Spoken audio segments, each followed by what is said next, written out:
많은 경계선 내담자도 공허감을 일시적으로 체험하긴 하지만 자기애성 내담자와 강한 분열성 성격의 내담자만큼 만연되어 있지는 않다. 자기애성 및 편집성 특징이 결합되어 있는 내담자에게는 두 종류의 기관이 번갈아 나타난다. 먼저 싸워서 물리쳐야 할 잠재적인 적과 강렬하게 주관적인 정서적 관여를 체험하고 그 다음에서 살아있음을 느끼는 기간이다. 다른 기간에는 공허감과 삶의 무의미감을 고통스럽게 체험하는데 이때는 자기애적 특징이 우세하고 눈앞에 적이 없는 상태이다. 네, 이게 자기애성 내담자. 여기 재밌는 현상을 설명하고 있죠. 이 얘기를 어떻게 이해할 수 있을까요? 자기성이고 편집적인 자기애적인데 또 편집적인 성향이 있는 사람이 어떤 경우는 누가 강하게 부딪힐 때는 어때요, 이분들이? 누구하고 싸우고 편집적인 경향 때문에 누군가가 자기를 공격한다고 느껴서 거기에 대해서 스트러글을 하는 과정 속에서 자기가 생동감 있게 오히려 이 전쟁 속에서 이 사람이 생동감을 느끼는데 그렇지 않은 경우에는 오히려 이분들은 생기를 잃어버리는 가능성이 공허감과 삶의 무의미함을 느끼는 경우들도 있다는 거죠. 그래서 이런 분들은 굉장히 투정적인 분들이 꽤 많이 있겠죠. 이게 오히려 어떤 그런 잠재적인 적하고 부딪힐 때는 생기가 있는데 그걸 놓쳐버리는 공허감이 오니까 또다시 그런 갈등적인 상황으로 들어가 버릴 수도 있는 묘한 어떤 패턴을 여기서 설명하고 있어요. 자기애성 내담자 중에서 병리적 나르시시즘을 통해 원시적인 편집적 경향을 방어하는 경우가 있으며 편집성 내담자 중에서 잠재적인 적과 관계하는 것이 공허감의 고통을 방지하는 경우가 있다. 병리적 나르시시즘이 비배적인 모든 경우에 공허감 체험은 외로움 체험의 반대의 극을 나타낸다.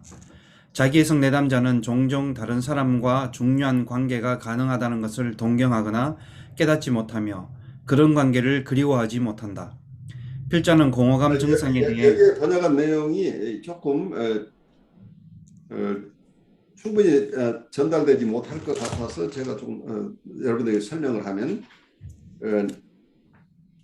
여기서 외로움하고 공허감을 여기서 구별해서 설명하고 있죠. 근데 마지막 문장은 narcissistic patients often do not have available the sense of longing for or awareness of the possibility of a significant relation with others and of missing such a relation. 자기적인 내담자들은 다른 사람과의 중요한 의미 있는 관계를 그리워하거나 그러한 관계의 가능성을 잘 알지 못하며 그러한 의미 있는 관계가 결여된 것 자체를 잘 인지하지 못하는 경우가 많다는. 근데 그런 경험들이 이런 좋은 관계, 다른 사람과의 의미 있고 중요한 이런 관계들을 해본 경험들이 많지 않기 때문에 자기도 그런 것을 그리워하거나 동경하거나 그럴 가능성이 있다는 것 자체를 잘 인지하지 못한다는 거죠. 그래서 자기한테 무엇이 결여되어 있는지를 모르는 경우가 많다는 얘기죠. 필자는 공허감 증상에 대해 지금까지 말해온 모든 것이 다음과 같이 일반화될 수 있다고 생각한다. 주관적 공허감 체험은 자기 표상 및 대상 표상과의 정상적 관계를 일시적으로 또는 영구적으로 상실한 것을 나타낸다. 대상 표상, 즉 이 내적 대상의 세계는 다른 사람과의 중요한 체험이 심리 내적으로 고정된 것이고 자아 정체감의 기본적 구성 요소가 된다. 자아 정체감이 정상적으로 구성되어 있고 그래서 우울성 성격 구조에서처럼 안정되고 통합된 자기와 안정되고 통합된 내적 대상 세계를 지닌 내담자가 이런 과정을 보여줄 때가 있다. 즉 심한 초자아 압력으로 인해 그들이 내적으로 사랑받을 가치가 없다고 느끼기 때문에 내적 대상에 의해 버림받을 것이라고 위협을 받는 기간에 그렇다. 그러나 이러한 상황에서 정상적인 대상관계 능력은 항상 남아있으며 전이와 다른 대인관계 체험에서 발휘될 수 있다. 그래서 그 정서들이 각각 다른데 그 정서를 표현하는 것을 설명 듣는데 쉽진 않아요. 왜냐하면 어떤 정서라고 하는 게 우리가 내담자하고 얘기할 때도 이 사람이 우울하다고 하는 것이 공허함을 얘기하는 건지 정말 대상에 대한 그리움인지 이건 잘 탐색하지 않으면 몰라요. 그 형용사라는 게 사람마다 쓰는 게 각각 달라서 그리고 어떤 면은 심리적으로 어려운 분일수록 다양한 정서를 가지지 못한 분들은 뭉뚱그려진 어떤 형용사를 사용하는데 그 형용사 속에 실제 담겨 있는 정서가 무엇인지를 우리가 구체적으로 탐색하지 않으면 잘 모른다는 얘기죠. 그래서 엄청난 허무함이나 헬플리스한 정서나 이런 것이 다른 사람에 대한 길티 필링하고 전혀 다 다른 거죠. 근데 사람들은 다 이거 우울하다고 표현해버리면 이게 어떤 건지 잘 몰라요. 심한 공허감인지 어떤 내가 나에게 좋은 사람에게 내가 함부로 했었던 되게 후회스러움일지 어떤 경우에 따라서는 부끄러움일지 여러 정서들이 각각 결이 다른데 정서적으로 힘든 분들은 이 결이 다른 정서들을 스스로 잘 못 느껴요. 어쩌면 이고 사이칼리지 쪽에서는 이런 얘기를 해요. 우리는 처음 태어날 때 어떤 undifferentiated matrix라고 그러니까 미분화된 하나의 통합체로서 심리적으로 미분화된 통합체가 하나 있었다는 얘기예요. 하트만이 이렇게 얘기를 해요. 이드로부터 이고가 나오는 게 아니고 이고 이드가 분화되지 않은 미분화된 어떤 통합체가 하나 있었는데 거기서부터 점차 이고도 분화돼 나오고 이드도 분화돼 나오고 이고도 분화돼 나온다. 근데 이제 그 이론을 조금 더 발전시켜서 학자들에 따라서 우리 정서도 이 언디퍼리젠트 매트릭스부터 나온다고 이렇게 설명하는 분들이 있죠. 그럼 정서 자체도 이런 미분화된 어떤 통합체로부터 우리가 발생하는데 정서가 발달한다는 걸 생각을 해요. 처음부터 아이들이 다양한 정서를 가지고 있는 것은 아니죠. 그래서 처음에는 좋고 나쁜 것밖에 없을 수 있죠. 쾌락이 느껴지고 불쾌함이 느껴지는 건데 그 섬세한 정서들은 아이들이 성장해 나가면서 새로운 체험 속에서 이게 이루어진다고 봐야 돼요. 그래서 어떤 분들은 다양한 정서를 가진 분도 있지만 그 정서가 미문화된 상태에 있는 분들도 꽤 많다는 얘기예요. 그래서 우리 내담자가 어떤 정서를 가지고 있는지를 모든 사람이 내가 하는 정서에 대한 얘기를 알아듣는다고 생각하면 안 되죠. 어떤 분은 그 정서를 경험하지 못하고 그것이 무엇인지 모르는 사람. 그러니까 말하자면 소금을 맛보지 않은 사람은 소금 맛을 모르잖아요. 청양고추를 맛보지 않은 사람 보고 청양고추가 이래라고 설명을 해도 그분은 그게 뭔지 그런 게 있나 보다지 실제 이게 느낌으로는 오지 않는 거죠. 그래서 이 정서라는 거는 정서가 사람의 발달 단계에 따라서 정서도 분화해 간다 이렇게 우리가 보면은 아직 미분화된 상태에 있는 분의 정서를 얘기할 때는 그분이 미분화된 정서를 조금 더 분화된 정서로 받아들일 수 하려면 이분이 가지고 있지 않은 형용사를 내가 이분에게 줘야 될지도 몰라요.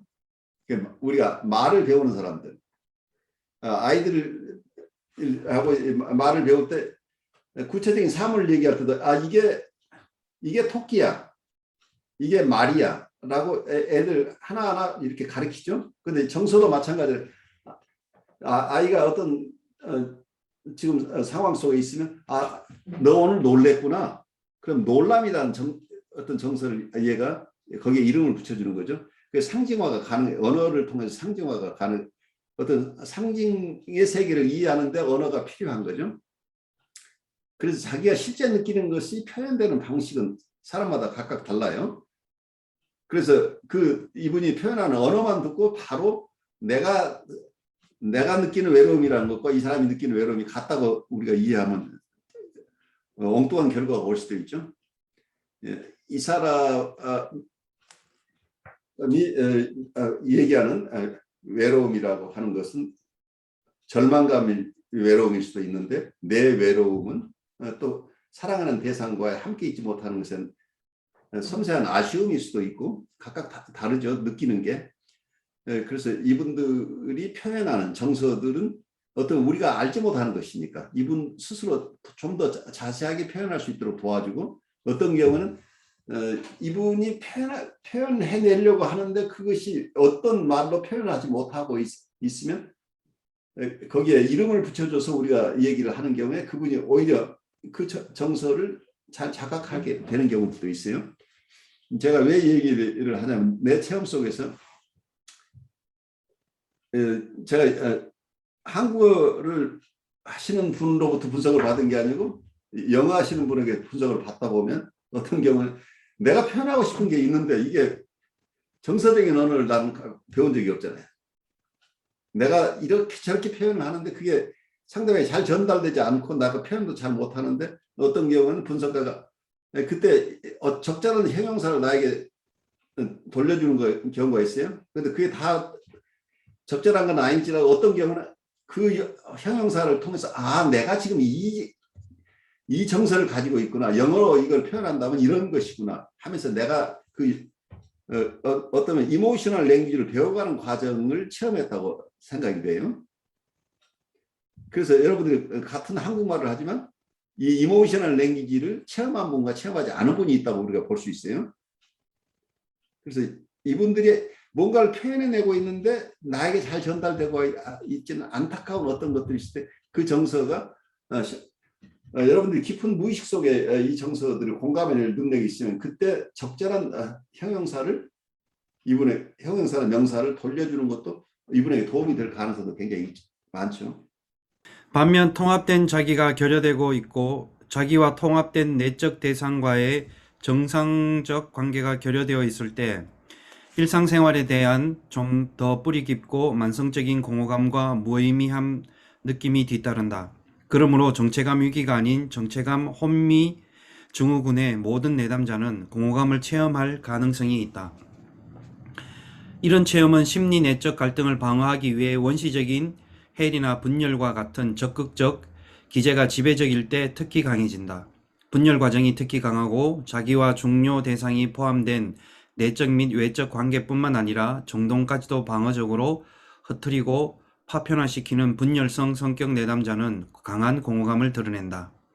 자기애성 성격을 가진 내담자의 경우 통합된 자기와 통합된 내적 대상 간의 정상적 관계가 병리적 거대 자기와 내적 대상의 악화로 대체되었을 때 공허감 체험이 가장 강하고 또 끊임없이 계속된다. 이러한 경우 공허감 여기서 병리적 거대 자기와 내적 대상의 악화로 대체된다고 하는 것이 원문에 의하면은 어떻게 표현돼? Replaced by a pathological grandiose self and a deterioration of internal objects. 그렇게 이렇게 표현하는 것도 좋지만, 어떤 하나는 그랜디오스 셀프고 한쪽은 내적 대상의 악화를, 다른 말로 표현하면 악화된 대상으로, 이렇게 나는 그랜디오스 셀프고 대상은 악화돼 있다는 거, 디티어레이션 돼 있다는 게 그 원래 그 대상보다도 좀 더 상태가 안 좋은 상태로 대상은 느껴지고, 자기는 아주 거대자기로 이렇게 그런 모습으로 이게 대체되는 체험을 한다, 이렇게 이해하시죠? 이러한 경우 공허감, 안절부절, 못함과 지루함은 병리적인 자기애적 체험의 기저선으로 볼 수 있는 것이 된다. 요약하면 공허감은 복잡한 정동 상태를 나타내는데 이 모든 내재화된 대상관계의 기본 단위인 자기와 대상 간의 정상적인 극성이 파괴된 것을 반영한다. 공허감은 동경, 슬픔과 외로움의 중간에 놓여 있다. 이는 한편으로는 중요한 대상관계를 재수립하려는 희망을 나타내며, 다른 한편으로는 대상과의 좋은 관계가 상실된 것을 감당할 수 없을 때 좋기만 한 자기상과 대상상을 퇴행적으로 정신병적으로 융합한 것을 나타낸다. 전이에서 내담자의 주관적인 공허감 체험은 내담자와 치료자 관계의 변화로 반영된다. 치료자는 전이와 역전이 상황을 분석함으로써 공허감 체험의 바탕에 있는 내재화된 대상관계 병리의 특성을 확인할 수 있다. 그런 분석은 중요한 진단적 및 치료적 함의를 지닌다. 그것을 통해 지배적인 구조적, 심리 내적 병리 및 관련된 방어 과정의 특성이 명확해진다. 경계선 성격 구조의 내담자와 자기애적 병리를 지닌 내담자가 모두 심한 자기 표상 병리와 대상 표상 병리를 보이는 한 그들의 전이를 다루는 데 있어서 특정한 전반적 치료 방향이 요구된다. 다음에서는 그런 방향에 대해 개관하고자 한다. 첫 번째 단계로서 치료자는 치료 시간에 내담자와 치료자 모두의 기본적 체험으로서 무의미하게 느껴지거나 쓸모없게 느껴질 가능성에 대해 경계해야 한다. 이와 같은 치료 관계의 탈인관화는 관련 기제를 고려하여 진단되어야 한다. 여기에는 원시적인 전능, 무의식적 죄책감 또는 치료자에 대한 무의식적 시기심 등이 우세한 정도가 포함된다. 그리고 전이 중에서 중요한 대상 관계에 대한 이들을 방어와 함께 그 동기를 해석해야 한다. 두 번째 단계에서 치료자는 방어의 결과로서 생겨나는 원시적 대상 관계를 평가해야 한다. 이때 이들 방어는 관련 자기상 및 그에 상응하는 대상상의 관점에서 훈습된다. 치료자는 내담자의 해리된 자기의 측면이나 원시적 대상 관계의 측면을 상련할 수 있다. 그리고 내담자와 치료자는 각자의 자기상이나 대상상을 교대로 상련할 수 있다. 자기 표상과 대상 표상의 이러한 측면이 해석될 수 있으며 해석될 필요가 있으며 전이에서 명료화된 각각의 인간관계가 해석될 필요가 있다. 세 번째 단계에서 전이에서 활성화되는 이러한 특정한 부분 대상 관계는 다른 부분 대상 관계와 통합되어야 하며 그래서 내담자와 현실적 자기와 내적 대상 개념이 통합되고 공고화될 수 있어야 한다. 이러한 여러 단계는 본질적으로 경계선 성격 구조와 자기애성 성격 내담자가 일으키는 원시적 전이를 훈습할 때 필요한 순서를 나타낸다. 여기서 어떤 면에서 이런 공허감을 느끼는 이런 환자들을 볼 때 어떤 치료 방향이 필요한가 하면서 첫 번째 스텝, 두 번째 스텝, 세 번째 스텝 이렇게 나누어서 설명해서 우리에게 도움을 주고 있어요. 그런데 기본적으로는 이분은 대상관계 이론을 가지고 설명하고 있어요. 그래서 대상관계에서 부분 대상관계라고 하는 게 대상을 쪼개서 보는 거죠. 좋은 대상, 나쁜 대상.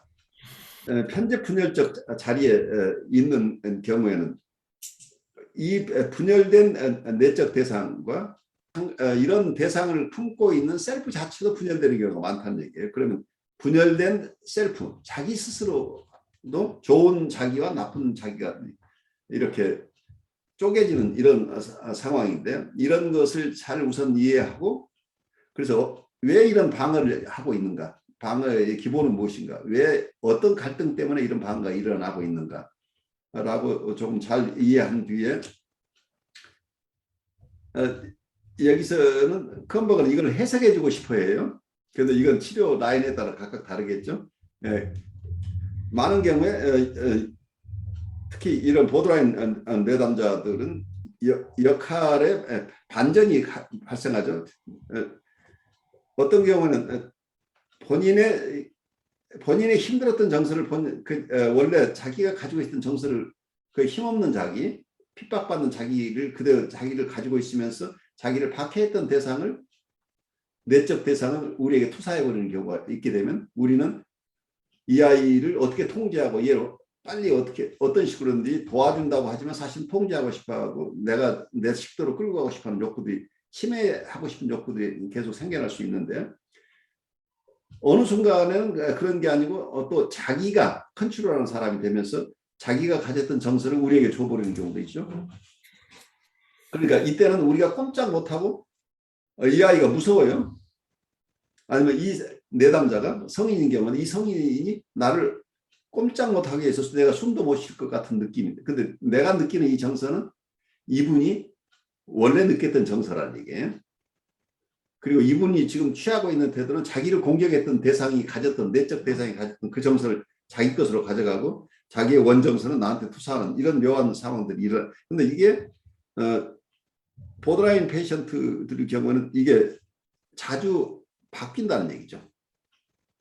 그래서 이 부분 대상 관계라는 게 이런 거죠. 이 통합된 인격이면 이렇게 왔다 갔다 하지 않는다는 얘기예요. 부분 대상 관계는 계속해서 스테디하게 통합된 인격으로 드러나는 게 아니라 지금은 좋은 대상, 근데 잠시 후에는 나쁜 대상으로 이렇게 일어나죠. 근데 이런 관계를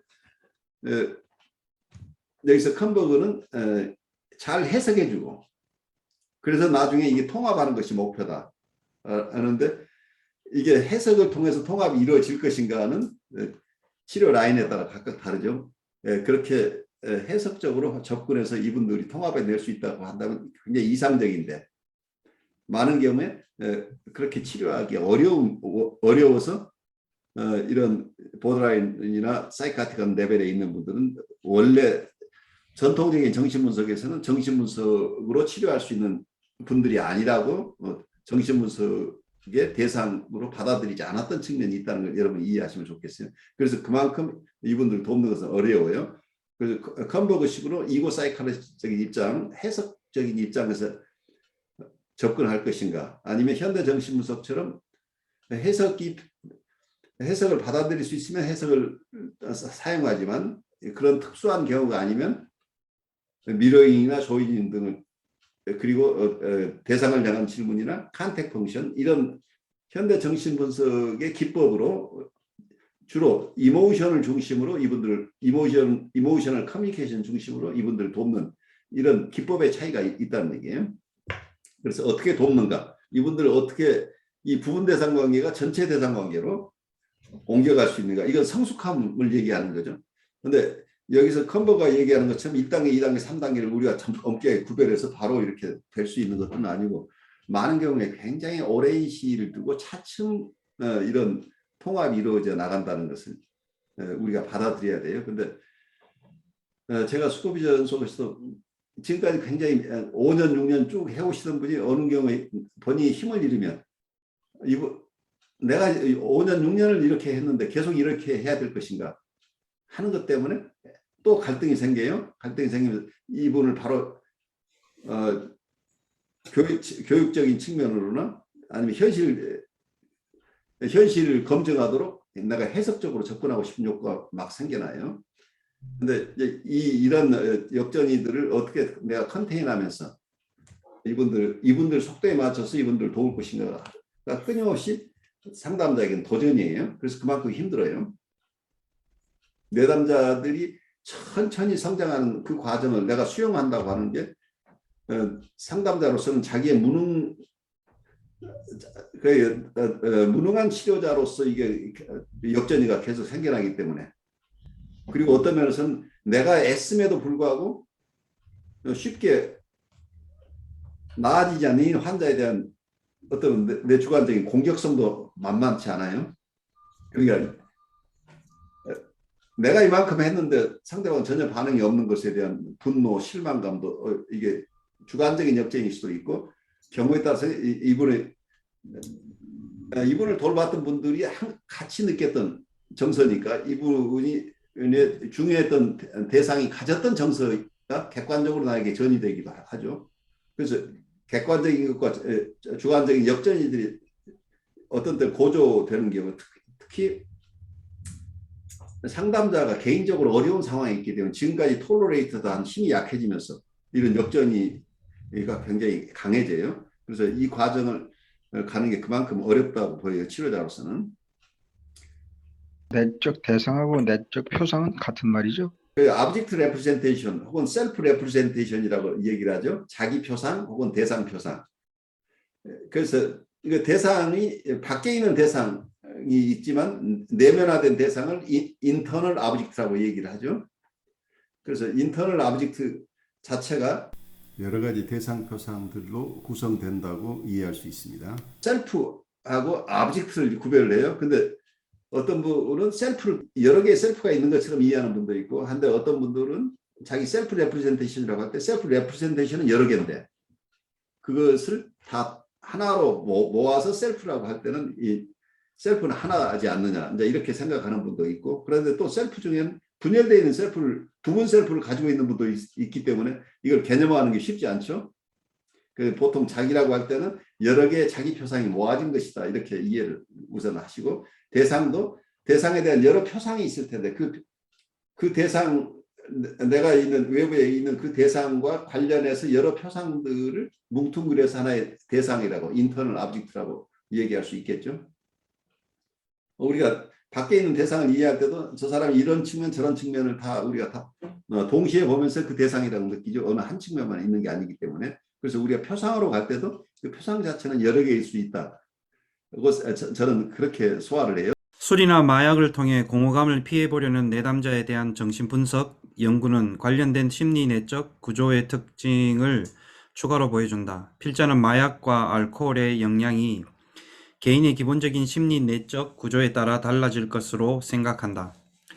우울성 성격 구조의 내담자는 술을 마셨을 때 주관적 안정감과 고향감을 체험할 수 있다.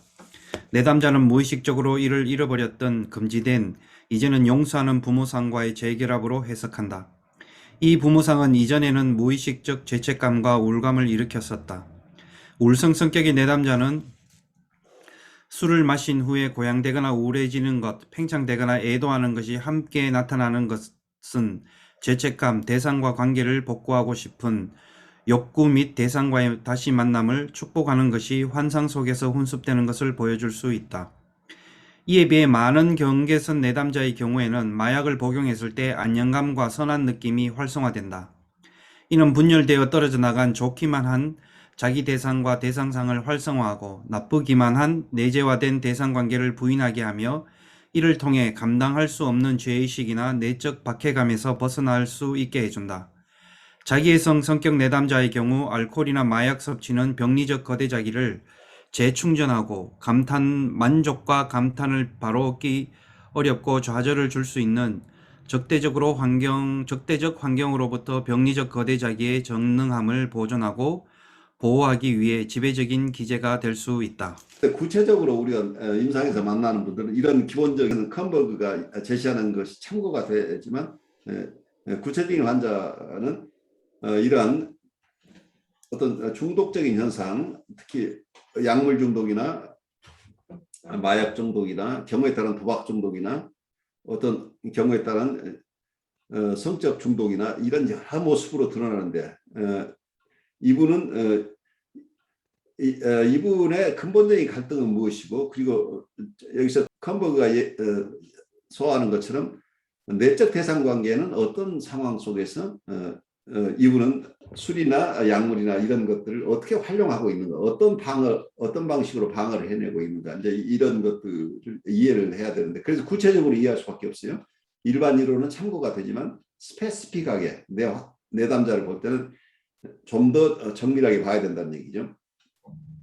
내담자 어떤 이런 분들에 대한 설명을 하는 분들, 어떤 분은 이렇게 결핍이 많은 분들은 empty core라고 그래요. 또 어떤 분 우리 안에 내부가 텅 비어 있어서 그래서 뭔가로 채우는데 채워도 밑 빠진 독에 물을 붓는 것처럼 채워지지 않는가.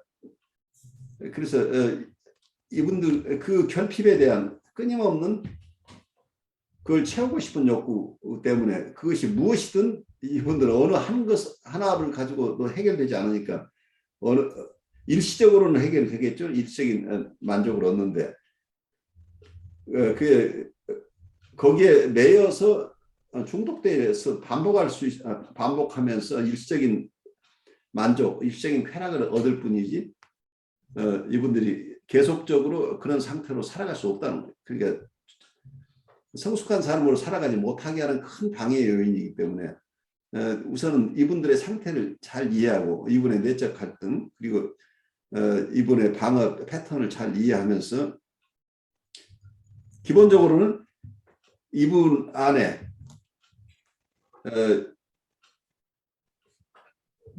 이분 입장에서는 상담 안에서 새로운 체험을 하는 것이 굉장히 중요하죠. 어떤 분은 그 마약 대신에 상담자로 활용할 수 있을지도 몰라요. 자기의 정서적인 공허함을 메꾸는 과정 속에서는 상담자가 일단 그 역할을 하는데 그래서 어떤 분은 상담을 쭉 하다가 어떤 상담자가 휴가를 떠나거나 하는 동안에 견디지 못해서 이분이 과거에 하던 패턴으로 되돌아가 버리기도 하죠. 근데 이런 것들이 다 연결되어 있는 거죠. 그래서 가장 치료하기 어려운 분들이 이 중독에 있는 분들이에요. 왜냐하면 어쩌면 내적 대상 관계의 결핍 때문이기 때문이라고 설명할 수 있겠죠. 건강한 내적 대상 관계가 없어서 밖에 있는 어떤 것들로 채워야 되는 상황이기 때문이죠. 근데 그 의미가 이분이 가지고 있는 갈등 구조 혹은 이분이 어떤 병리적인 혹은 어떤 캐릭터 트레이스라고 어떤 성격 구조화에 있는가에 따라서 그것이 이분들에게 의미하는 의미가 각각 다른데 그 의미를 여기서 조금 세분해서 설명하고 있다 이렇게 이해하면 좋겠어요. 우리 그 다음으로 가죠. 네. 필자의 생각에 중독 가능성은 자기애성 성격 구조 내담자가 가장 높다. 그리고 자기애성 성격 내담자의 중독 치료 예우는 자기애성 성격 특성이 없는 경계성 성격의 중독 내담자의 예우나 또는 우울성 성격처럼 덜 퇴행된 성격 구조의 내담자의 치료 예우보다 훨씬 더 나쁘다. 일반적으로 말한다면 알코올이나 마약의 심리적 기능은 심리 내적으로 구조화된 대상관계의 지배적인 특성에 의해 강하게 영향을 받는다는 것이다.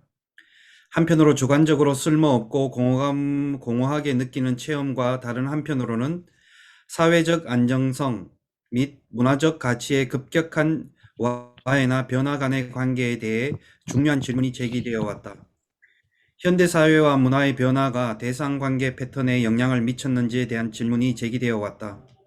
필자가 지금까지 말해온 것을 바탕으로 한 분석에 기초해서 필자는 현대 문화의 변화가 대상관계 패턴에 영향을 미친다고 생각하지 않는다.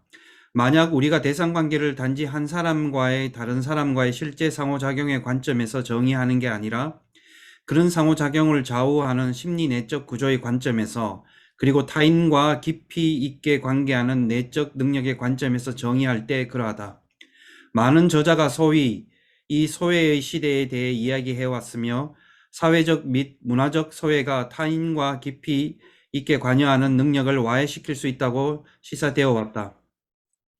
케니 스톤은 소외된 젊은이와 반항적인 젊은이를 비교해서 다른 사람과의 관계로부터 대체로 철수하는 것과 깊고 지속적인 관계를 맺지 못하는 것이 청년 문화를 직접적으로 반영하는 것이 아니라 초기 아동기 갈등과 가족 병리에서 비롯되었음을 나타내는 중요한 사회적 증거를 제시해왔다. 마찬가지로 필자는 현대의 도덕성 변화가 친밀감에 대한 욕구와 능력을 다양한 형태로 변화시켰다고 생각하지는 않는다. 아동기의 초기 발달이 영향을 받을 정도로까지 문화적 패턴의 변화가 가족 구조에 영향을 준다면 친밀감 패턴의 그런 변화가 몇 세대 동안에 일어날 수 없을 것이라고 말하는 것은 아니다. 사회적 와해, 가족 구조의 심각한 파괴, 초기 아동 발달의 영향, 이런 것은 모두 성격 발달에 결정적인 영향을 준다. 변화하는 사회적 및 성적 관습에 반영되는 급격한 문화적 변화의 영향을 구분해야 할 것이다. 만약 유아기와 초기 아동기로부터 유래하는 내재화된 대상관계의 심한 병리가 존재하지 않는다면 이러한 사회적 및 성적 관습은 공허하고 쓸모없는 만성적 체험을 일으키지 않을 것이다. 수고하셨어요. 어떤 면에서 마지막에 나오는 어떤 현대 사회와 문화와 우리 내담자의 관계에 대해서는 이건 컴버그의 이론이에요. 여기에 대해서는 다른 의견을 가진 분도 많이 있겠죠. 우리가 내담자가 전반적인 사회나 문화, 과거의 사회나 문화하고 달라진 이 문화에 어느 정도 영향을 받느냐는 그냥 쉽게 얘기를 할 수는 없겠죠. 컴버그 입장에서는 대상관계 이론가니까 그리고 이고 사이칼로지라고 하지만 대상관계 이론을 배경으로 해서 초기 대상 관계를 굉장히 중요하게 보고 있죠. 어떤 면은 우리가 타고난 부분과 환경이 항상 복합적으로 작용한다고 보는데, 정신분석 이론 중에는 네이처 앤드 너처의 논쟁에서 네이처 쪽에 중점을 두는 분들은 우리의 생물학적인 존재 쪽에 더 비중을 두는 분들이 있고, 어떤 분들은 사회적 요인에 더 중점을 두는 부분이 있는데, 임상실제에서는 이 두 가지가 다 섞여 있는데, 어떤 분들은 사회적인 영향 그리고 환경적인 영향을 더 많이 받고, 어떤 분들은 이분들이 타고난 어떤 성향들에 더 영향을 받는데, 이게 서로가 어떤 퍼센티지로 섞여 있느냐는 우리가 알 수는 없겠죠. 근데 그런 부분에 대한 우리가 통찰은 중요하긴 하지만, 실제 임상에서 이분들을 돕는 데는 지금 원인이 어디에서 왔건 이분은 지금 어떤 고통스러운 상황에 있기 때문에 그 원인을 핀포인트 하지 않아도 이분의 갈등을 잘 이해하고, 그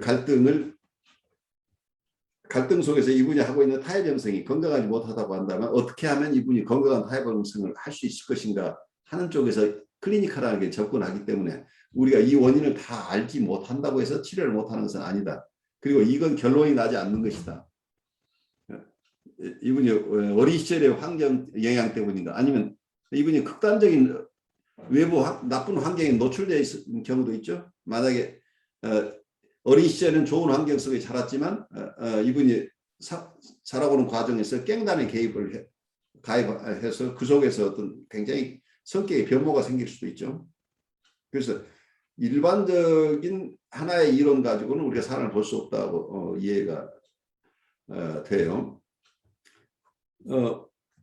굉장히 눈에 보이지 않는 얘기를 했어요. 지금 우리가 공허감에 대해서 주관적인 공허감, 서브젝티브 엠티니스라는 얘기를 쭉 해왔는데, 이 서브젝티브 엠티니스를 이해하는데 이게 컨버그는 내적 대상 관계, 특히 파트 아브젝트 리레이션 중심으로 지금 이해하려고 애를 쓰고 있어요. 통합된 대상, 통합된 자기를 가진 경우에도 일시적인 공허감을 체험하기도 하지만, 장기적이고 뿌리 깊은 공허감은 주로 부분 대상 관계를 보여주는 성격 구조에서 흔히 우리가 보게 된다고 봅니다.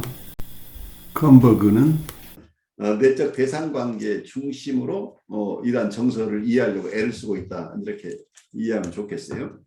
그런데 아까 말씀드린 대로 이 공허감이라고 하지만, 실제 임상에서는 내담자들이 표현하는 엠티니스라고 하는 거가 굉장히 다양한 의미를 포함하고 있기 때문에 그 언어 형용사 하나 가지고 판단할 수 없다는 어려움이 있어요. 그래서 우리가 아무리 엠티니스에 대해서 연구를 많이 하지만, 내담자가 얘기하는 엠티니스는 로운리니스를 얘기하고 있거나, 어쩌면 실존적인 공허감이거나 전혀 다른 것을 얘기하고 있을 수도 있기 때문에, 이분들이 구체적으로 자기의 정서를 잘 표현하지 못하지만 언어로 표현하는 것 이외에 여러 모습으로 드러난 이분의 심리 상태, 이분의 정서 상태가 잘 파악되지 않고 단순하게 한두 마디 형용사 가지고 바로 우리가 이분을 판단하는 건 위험하다 하는 생각이 들어요.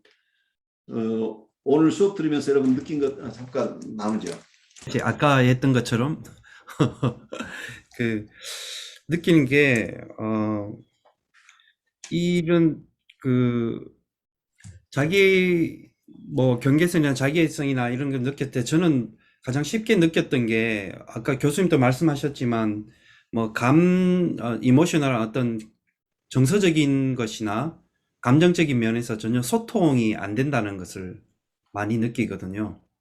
그리고 또 한편으로는 어떤 그렇게 사용하는 그분들 언어를 쭉 봤을 때 굉장히 때로는 공격적인 어떤 언어도 많고, 또 부정적인 언어도 많고, 또 일상적인 어떤 관계 속에서의 대화를 맺는 언어이기보다는 굉장히 사무적인 언어, 또 그런 언어를 많이 또 사용하는 것 같더라고요. 그래서 가만 생각했을 때, 또 사무적인 언어를 떠나서 또 어떻게 보면 굉장히 또 보통 언어를 사용해도 그 언어가 일상적인 평범한 언어이기보다도 굉장히 좀 어려운 단어를 많이 선택해 봤을 때 오늘 들으면서 느낀 게 이게 저는 때로는 자기가 거대 자기와 또 연결되어 있지 않나라는 걸 많이 좀 생각되어지는 거거든요.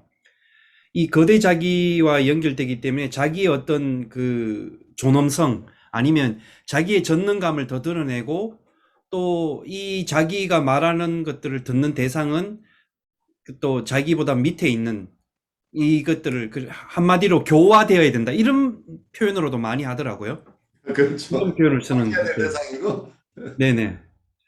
그러면서 이제 이 책에도 아까 책에 컨버스 이야기가 나오는 것처럼 되어 있듯이 이분들이 굉장히 공허감과 어떤 자존감의 박탈감을 느낄 그런 걸 언제냐 보니까 자기가 굉장히 하등 취급했던 대상이 뭔가 대중으로부터 아니면 뭔가를 더 많이 인기를 얻고 잘 나갈 때 거기에서 오는 다른 어떤 누구도 거기에 아무렇지도 않은데 그분은 특별히 그분과의 어떤 깊은 관계도 없는데 그런데 굉장히 막 거기에 대해서 그 사람에 대해서 네거티브하게 이야기를 하고 말하고 욕하고 이렇게 좀 비아냥거리며 깎아내리는 그런 말들을 하더라고요.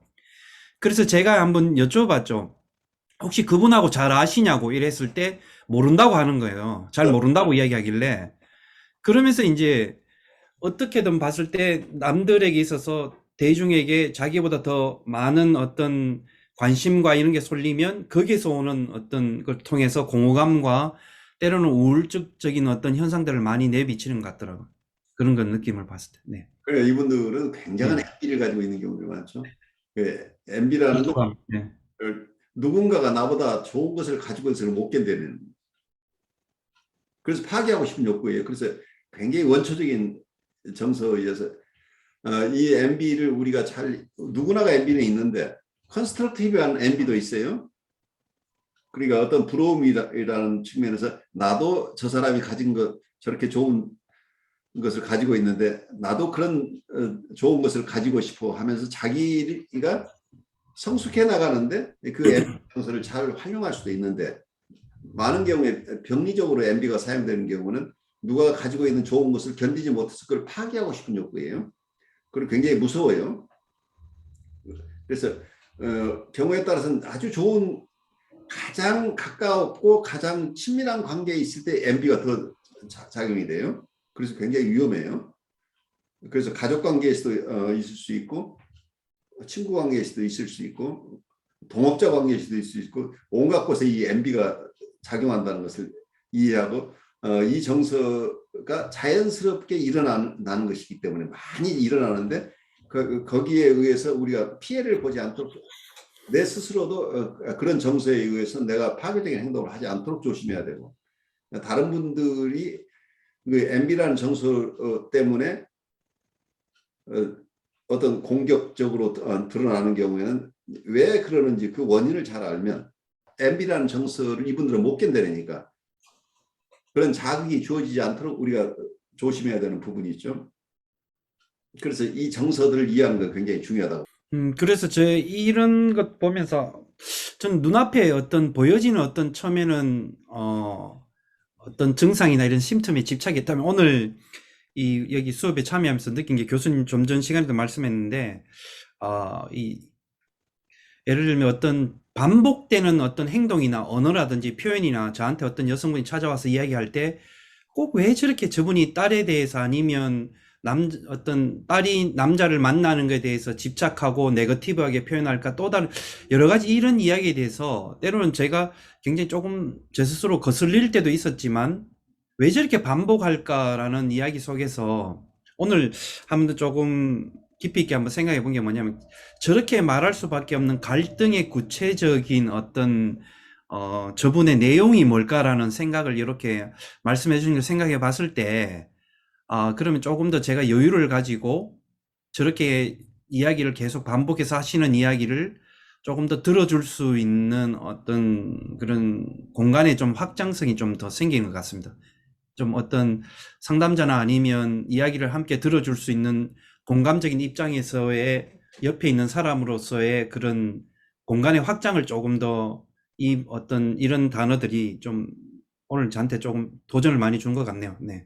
아주 좋은 통찰을 나눠주셨어요. 그러니까 우리가 공감을 한다고 하는 것은 우리가 의식적인 공감 가지고는 안 돼요. 이분의 의식적인 것에 다 맞춰줘서 공감이라고 생각하는데 이분의 무의식의 세계를 내 무의식이 포착해내야만 진정한 공감이 일어나죠. 그러려면 문제는 이분들은 경우에 따라서 거짓말한다고 느껴지는 경우도 있고 왜 저렇게 빤한 얘기를 계속 반복할까 하는데 이분들의 방어가 대부분 무의식이라는 걸 우리가 철저하게 이해해야 돼요. 무의식에 의해서 이분은 그런 패턴을 반복하고 있다는 거예요. 그래서 이분이 자기가 인텐셔널하게 의도적으로 이렇게 하지 않는다는 경우에 따라서는 의식 속에 일어나는 경우도 있지만 그 경우는 자기가 선택한 것이기 때문에 그건 별 증상이 아니에요. 대부분의 경우는 무의식이기 때문에 문제인 거죠. 본인은 왜 그런 줄을 모르면서 이분은 기억하는 대신에 반복한다는 얘기예요. 프로이드 얘기는. 자기가 왜 그런 기억을 하면 왜 자기가 이러고 있는지를 통찰이 생기니까 이렇게 반복하지 않아도 되는데 자기의 기억에는 없는 일이라니. 그런데 그 기억에 없는 것이 결국은 반복으로 드러난다는 얘기예요. 그러니까 이 근원적인 이 무의식 속에 억압되어 있거나 해리되어 있는 어떤 부분들이 우리가 거기에 대한 통찰이 이루어지지 않으면 이건 끊임없이 반복할 수밖에 없다는 거예요. 그러니까 이게 불가식으로 얘기하면 인과 응보란 얘기예요. 어떤 원인이 주어져 있다고 한다면 특별한 어떤 여기 인터벤션이 일어나 이 인과가 인이 있으면 과가 생길 수밖에 없다는. 그래서 이걸 끊어내려고 한다면 이 업을 높이는 작업이 필요한 거죠. 그래서 인과로부터 벗어날 수 있어야 돼. 그러니까 인과 관계가 없어진다는 게 아니라 이 나쁜 결과를 배제하기 위해서는 나쁜 인연을 쌓지 않아야 될 거 아니겠어요. 그리고 나쁜 인연이 있다고 한다면 그 나쁜 원인을 재생산해내면 계속 똑같은 결과가 오니까 고통스러운 결과를 계속 내가 느끼는데 그것은 내가 계속해서 짓고 있다는 얘기 말하자면 원인을 계속 제공하는데 이거 반복하는 게 과거의 패턴을 나는 그냥 반복하고 싶은 거죠. 여기에 통찰이 생기지 않으면 이분은 무한하게 이 반복을 할 수밖에 없다는 얘기죠. 그래서 이 통찰이 그만큼 중요하다는 얘기예요. 이 통찰이 단순히 지적인 것뿐만 아니고 정서적으로 충분하게 이 통찰이 오게 된다면은 과거에 이런 상황 속에서 내가 지금 이런 일들을 계속 해왔는데 이게 지금 과거에 매여서 일어나는 일이고 지금 내 현실은 다르다는 것을 충분히 이해하면 여기서 빠져나올 가능성이 있는데 이분들이 이러한 사슬에서 그러니까 악연을 어떤 좋지 않은 원인을 계속해서 내가 지으면 좋지 않은 결과가 오는데도 이 패턴을 반복하고 있다. 그러니까 이건 과거의 일이 아니죠. 과거의 원인이 있지만 지금 나는 계속 그걸 반복하고 있다는 얘기예요. 그러니까 결국 계속해서 고통이 다가올 수밖에 없는 거죠. 그래서 이런 연쇄의 사슬에서 벗어나는 거예요. 그 인과관계가 없어진다는 게 아니고 나쁜 원인을 짓지 않아야 결과가 좋아지는 거니까. 좋은 것도 내가 짓는 거고 나쁜 것도 내가 짓는 건데 이런 의식이 없이 내가 과거에 어떤 원인 때문에 아주 힘든 고통스러움을 당했는데 나는 그 통찰이 없다고 한다면 계속해서 또 그 나쁜 원인을 계속 내가 반복하고 있죠. 그럼 나는 계속해서 또 똑같이 고통의 사슬에서 벗어나지 못하는 거죠. 이런 어떠면 이 고통의 사슬에서 우리가 어떻게 해방될 수 우리의 어떤 이맨시페이션이라고 할까요? 우리 해방의 문제예요. 이런 나쁜 어떤 카르마, 나쁜 카르마로부터 내가 어떻게 벗어날 수 있겠는가 한 실질적인 문제가 되는 거죠. 이렇게 되면 공허감이라는 주제는 참 많은 생각, 또 저도 제가 좀 긍정적인 면도 있고 부정적인 경험도 있는 것 같은데 아직도 어떻게 보면 해결되지 않은 저의 그 감정이라 그럴까? 또는 되게 저한테는 중요한 삶의 주제인 것 같은데 저는 되게 어릴 때부터 공허감을 좀 느꼈다고 생각이 들거든요. 예. 그때 느꼈던 공허감은 뭐냐면 뭔가 욕구가 생겼을 때 열심히 하다가 그걸 성취하기 직전 뭐 예를 들면 장난감 같은 거 사기 위해서 집에 부모님이 상을 타야지만 조립식을 사게 해주셔서 저는 그거 만드는 게 인생의 낙이었는데 그래서 공부를 막 상 타기 위해서 하다가 그래서 한 학기에 뭐 한두 번 정도 기회가 있고 그걸 성취를 하고 집에서 돈을 받고 그 가게를 뛰어갈 때까지는 되게 기쁘고 행복하거든요. 예. 예. 정말 내가 노력해서 성취했고 허구한 날 그 가게 가서 다음에 뭐 살 건지 구경하고 그랬기 때문에 그 결정적으로 내가 이제 돈을 들고 가서 살려고 하는 시점에서 제가 되게 강하게 기억 남는 게 꽤 오랜 시간, 몇 시간 동안 거기에서 망설인 기억이 있어요. 그 어, 한 번이 아니고 여러 번. 그때 제 자신이 되게 이상했었어요. 왜 내가 그럼 바로 사지 않고 여기 와서 이렇게 망설이고 있냐. 꼭 화장실 가고 싶을 때까지 서 있었는데 꽤 오랜 시간 가게에서 서 있었던 거죠. 그러면서 그때 느낀 게 되게 무의미하다, 공허하다 이런 느낌을 받았었어요. 이걸 해서 뭐하나 이런 생각. 그때는 어릴 땐 좀 그런 생각까지는 잘 의식하지는 못했던 것 같은데 지나고 나서 생각해보면 빨리 사서 집에 가서 만들어야 될 타이밍에서 굉장히 제가 뭔가 이렇게 공허한 느낌에 무의미해지는 그런 순간들이 느껴지고 물론 이제 그렇게 한참 서 있다가 결국엔 사고 집에 돌아와서 신나게 놀고 하고 잊어버리고 또 하나의 목표를 정하고 또 이렇게 막 이렇게 했는데 그런 게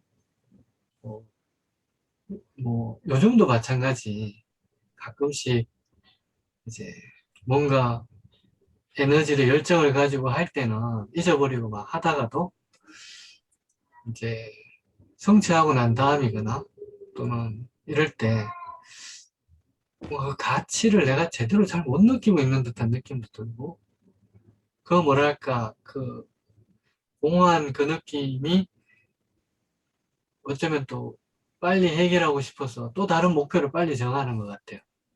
네. 그런 측면의 공허감이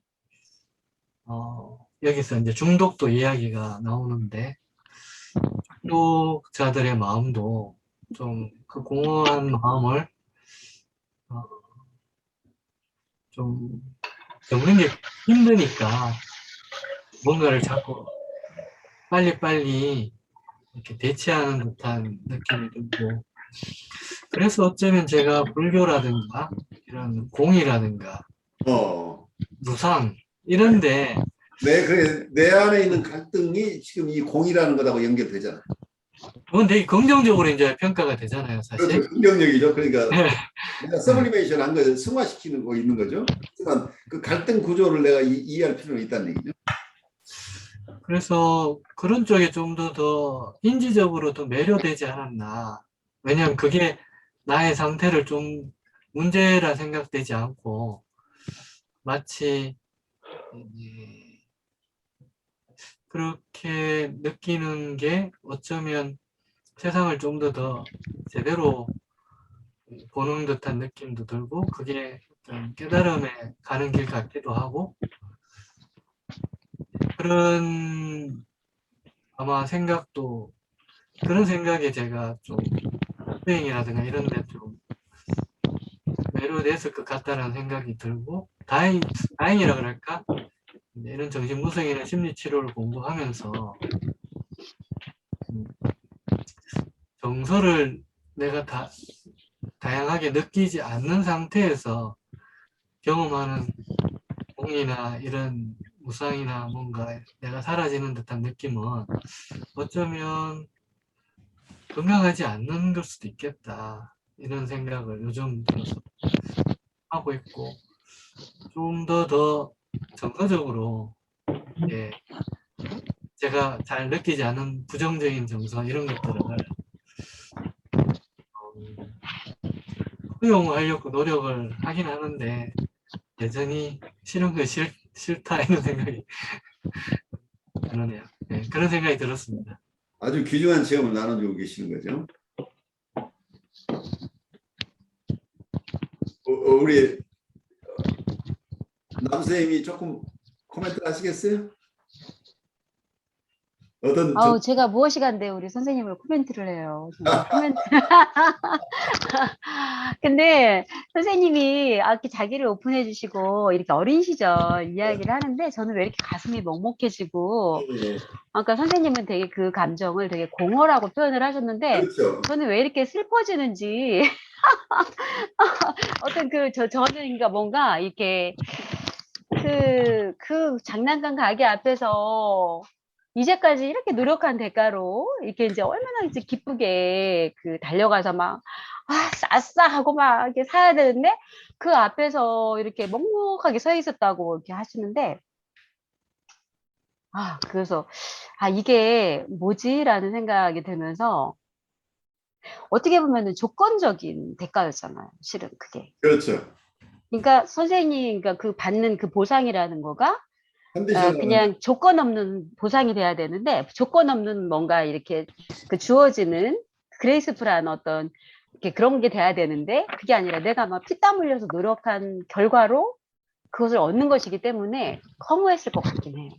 이게 뭔데 내가 이렇게까지 달려왔을까라는 거가 그래서 어떤 대상에 대한 어떤 대상 관계에서의 어떤 결핍이 아닐까 약간은 오늘 이렇게 공부를 통해서 볼 때 어떻게 보면은 자기의 어떤 성취와의 어떤 싸움이었잖아요. 어떤 그런 어떤 나의 존재 자체로 내가 그것들을 나를 기뻐해주는 사람으로부터 내가 받은 경험보다는 내가 나 스스로 정말 열심히 노력해서 얻은 그게 보상이기 때문에 그래서 선생님이 거기서 공허감을 느꼈을 것 같다라는 생각이 들면서 짠하고 제가 되게 먹먹해지고 그 어린아이가 지금 있다면 가서 토닥토닥 해주고 싶은 마음이 순간 이렇게 들었어요.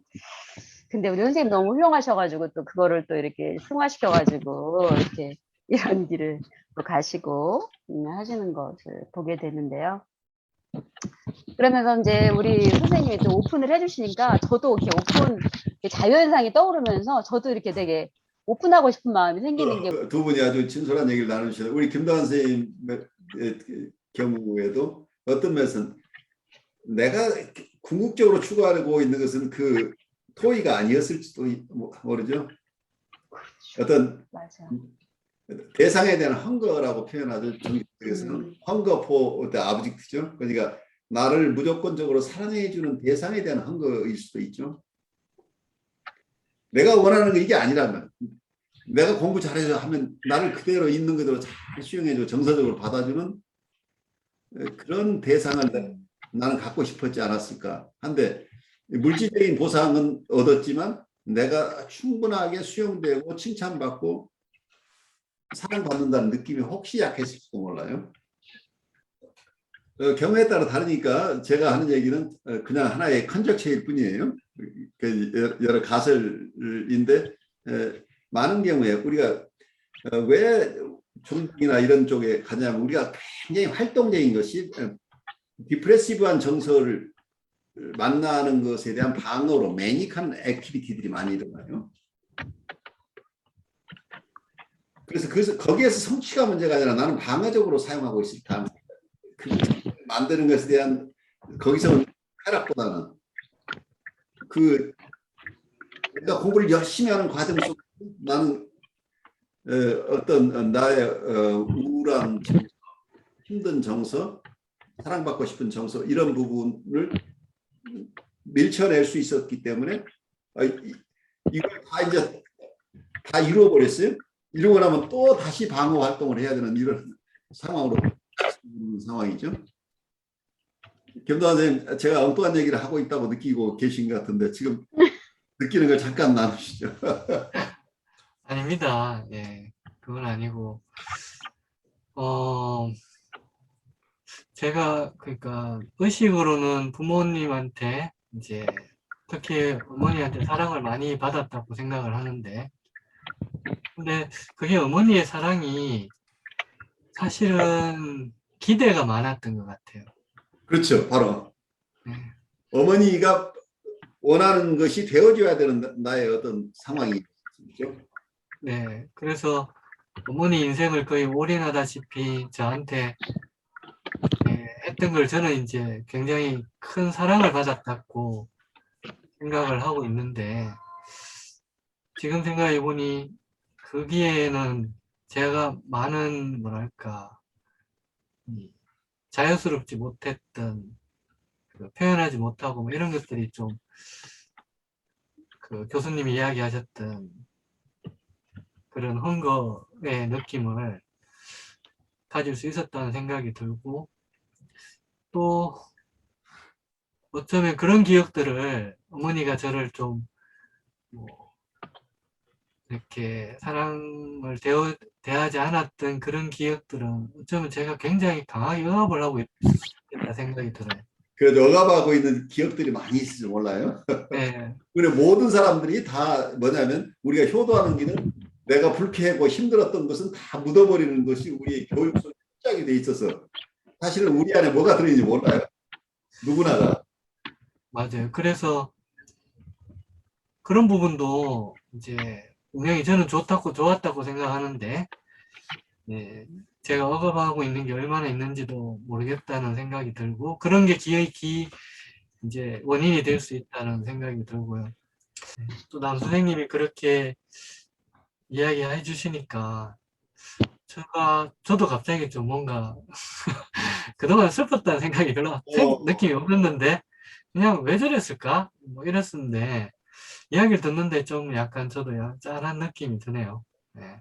그래서 어쩌면은 우리가 오늘 얘기했던 엠티니스라고 표현한 공허감이라고 하지만 그 공이 사실은 내 안에 있는 어떤 것들을 숨겨놓고 있는 공일 수 있다는 거죠. 그래서 남 선생님이 좀 적절하게 슬픔이라는 단어를 지금 표현하셨어요. 그래서 우리의 역전이가 굉장히 중요해요. 본인은 이걸 의식으로 가져오지 못하지만 내 무의식이 픽업해낼 수 있는 거죠. 근데 그 무의식을 이걸 어떤 되돌려 주었을 때 어떤 경우는 엉뚱한 것일 수도 있지만 김도환 선생님에게 어떤 울림이 있다고 한다면 그것은 적절한 어떤 정서일 수도 있어요.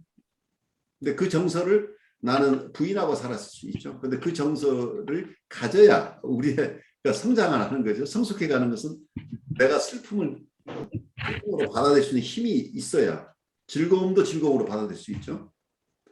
내가 즐거움만 항상 행복한 것만 추구하고 있다면 나는 행복을 모르는 사람이죠. 나한테 슬픔도 있고 행복함도 있어야 그게 대조될 때 행복이 무엇인지를 아는 거죠. 그래서 슬픔이라는 정서는 굉장히 중요한 정서예요. 그걸 상처로만 받아들이지 말고 우리 성장 과정에서 슬픔을 오운할 수 있는 것이 꼭 필요하다는 거예요. 그러니까 요즘 우리 대선 후보 뭐 이런 얘기 나올 때 뭔가를 전혀 느끼지 못하는 사람이 어떻게 세상을 다른 사람을 이해할 수 있느냐 이런 문제들이 나오죠. 본인 안에서 소화해내지 못하면 다른 사람을 이해할 수도 없는 거죠. 자기 스스로의 정서들을 소화해낸 사람만이 다른 사람이 가지고 있는 정서를 잘 이해할 수 있게 되는 거죠. 그래서 우리 모두가 어떤 것 다 어떤 부분들이 억압되어 있는 부분도 있고 해리되어 있는 부분도 있고 어떤 이니비션이 걸려있는 부분이 다 있어요. 정도 문제지만 우리 모두가 서로가 도움을 주고받아야 될 상황이 있다는 얘기예요. 그래서 우리가 그렇게 서로 이해하는 과정을 함께 갈 수 있어서 다행이에요. 오늘 화면에 출연하지 않고 숨어 계시는 분들 중에 혹시 나누시고 싶은 생각이 있는 분은 제가 한 분만 받겠습니다. 선생님 말씀 들으면서 되게 저도 공감했고 그 부분이 저한테도 있었던 게 있어서 공통적으로 그런 것들이 사람들에게 있나 하는 생각도 드는데요. 그거를 더 이렇게 깊이 느끼고 그게 또 이제 어른이 돼서도 계속 늘 밑바닥에 깔려 있어서 가끔가다 이렇게 힘들게 하거나 굉장히 이렇게, 그러니까 예전에 제가 하나님 만나기 전에는 굉장히 가을 되면 다 무의미하고 아무것도 이렇게 뭔가 다 허무하다 이런 생각을 되게 많이 했거든요. 굉장히 거기에는 그 공허감이 깔려 있었던 거죠. 근데 그게 그러니까 공부를 하면서 보니까 제가 대상에 대한 그 부분이 되게 이렇게 결핍되어 있다. 어린 시절의 상황들이 저에게 그런 거를 이렇게 정서적으로 갖게 한 것 같다는 생각이 들었어요. 그래서 되게 공감했습니다. 아까 기도한 선생님 진짜 말씀. 그래서 되게 기쁘다, 이렇게 반갑다. 이렇게 같이 이렇게 그런 걸 느끼고 같이 이 자리에 이렇게 같이 공부할 수 있어서 너무 감사하다는 생각과, 또 교수님이 그것이 이제 결국 나의 존재감에 대한 어떤 그런 것 같아요. 핵심은. 그러니까는 나를 있는 그 자체 그대로 이렇게 받아들여지지 못한 상황에서 우리가 간 그 결핍이나 공허감인 것 같아요. 보니까 아까 김 교수님 말씀에서도 보니까 결국은 어린 시절, 그러니까 우리는 누구나 이렇게 그냥 사랑받고 싶은 그냥 내 존재 자체로, 근데 뭔가를 어떻게 해야만 보상이 주어지는 거에서는 그게 충분한 우리의 어떤 그 헝거가 채워지지 않는 그런 것 같습니다. 오늘 너무 수업 잘 들었습니다. 감사합니다. 그래, 고마워요. 어쩌면 우리의 그러니까 트루 셀프가, 우리의 리얼 셀프가 있는 그대로 수용되는 체험이 약하면은 우리는 다른 사람이 원하는 내가 돼줘야 되는, 어쩌면 유니카스 얘기대로 따라가면 폴스 셀프를 만들어가는 과정 속에 있어요. 이건 고단하고 힘든 일이죠. 진정한 내가 아니고 다른 사람이 되어가는 과정이기 때문에 그만큼 그게 공허하게 느껴질 수 있겠죠. 내가 내 모습으로 살 때 우리가 그게 충만감이 있고 거기에서 오는 온전한 어떤 채워짐을 느끼는데, 그게 아니고 내가 다른 사람에게 고용돼서 다른 사람 지금 싹군으로 일을 하고 있어서 나를 돌보지 못하는 느낌이 올 수 있겠죠. 그러니까 내 것은 채워지지 않고 다른 사람 것은 채워지고 있는 과정이 있다는 얘기죠. 나는 많은 것을 이루었지만 그 남을 위한, 다른 일을 위한 내 어떤 노력이었지 나를 채우는 과정이 아니었기 때문에 내가 나로 돌아가는 순간 나는 아무것도 없다는 걸 할 수도 있겠다는 생각이 들어요. 오늘 김만 선생님이나 남 선생님, 그 여러분들 우리 진솔하게 본인들 시간들을 나누면서 정서에 대해서, 특히 공허감에 대해서 우리가 조금 더 깊이 여러 다른 결의 공허감을 우리가 이해할 수 있게 고마워요. 자, 여러분들 오늘 수고 많으셨어요. 오늘 여기서 마무리하죠. 감사합니다. 네, 수고하셨습니다. 감사합니다. 네. 수고하셨습니다. 네.